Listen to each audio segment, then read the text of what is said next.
이처럼 다양한 수법으로 인한 사기 피해는 끊임없이 발생하고 있습니다. 신종 사기까지 등장하며 피해 예방에 주의를 기울여야 하는데요. 사기의 현황과 발생 추이를 김태용 기자가 취재했습니다. 지난해 인천경찰청에 검거된 코인 사기 일당. 이들은 과거 주식이나 코인으로 투자금을 잃은 사람들을 노렸습니다. 주식 리딩방 등에서 유출된 개인정보를 사들인 후 증권회사 손실복구팀을 가장해 피해자들에게 전화를 걸었습니다. 금융감독원 지침에 따라 손실을 복구해 주는데 코인으로 지급하고 있다고 피해자들을 꼬드겼습니다. 그러면서 해외 거래소에 상장된 코인에 투자할 것을 권유했습니다. 하지만 코인은 투자 가치가 없는 스캠 코인이었고 1년 동안 피해자만 120여 명, 사기 일당이 가로챈 피해금은 70억 원을 넘었습니다. 이처럼 사기 피해는 끊임없이 발생하고 있습니다. 경찰청 통계에 따르면 2012년 23만 5천여 건이었던 전국 사기 범행은 8년 사이 34만 7천여 건까지 치솟았습니다. 증가 원인에 대해 법조계에서는 거래 시 법적인 장치가 미흡했거나 또는 사기로 인한 처벌이 미약했다는 등 복합적으로 꼽았습니다. 가장 큰 원인은 좀 사전적인 예방이 좀 없어요.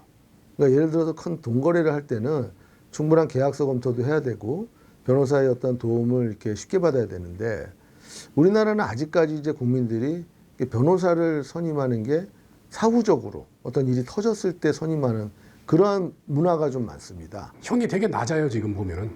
최근에 이제 전청조 사건을 계기로 해서 형을 이제 올려야 된다 뭐 이런 분위기도 있지만 일례를 몇 년 전에 이제 실제 사례인데 베트남에서 취업 사기로 해가지고 한국 사람이 현지인을 이제 상대로 교육 뭐 이렇게 받으면은 한국에 취업시켜 주겠다 이러면서 8억을 사기쳤는데 정확히 8억 6천 정도 되는데요.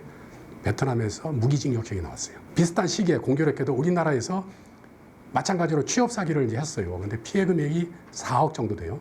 근데 실형 3년밖에 안 나왔어요. 그렇다면 우리나라가 과연 이른바 사기 공화국일까? 연간 사기 발생이 34만 건을 넘었던 2020년 우리나라의 인구 10만 명당 사기 범죄는 683건이었는데 같은 기간 일본은 24건에 그쳤습니다. 2020년 일본의 특수사기는 13,000여 건으로 전년 대비 3,300건, 보이스피싱과 대출보증금 사기 등 주요 사기 범죄는 1,500건으로 전년 대비 2,400건가량 감소했습니다. 한국과 비교해 차이가 있지만 이는 각국의 사법제도 또 처리 방식과 연관되어 있다는 시각이 있습니다. 우리는 고소장을 넣으면 다 번호를 다 줘야 되잖아요. 사건 번호를. 그 혐의가 있든 없든. 그러니까는 사기 사건의 80%가 불기소되는 게 그런 이유가 있죠. 일본에서는 고소장이 들어온다고 해서 바로 사건 부여하고 이렇게 하는 게 아니고 정식 사건 번호를 넣으면 통계가 들어가니까. 근데 거기는 좀 다르다는 거죠, 시스템이.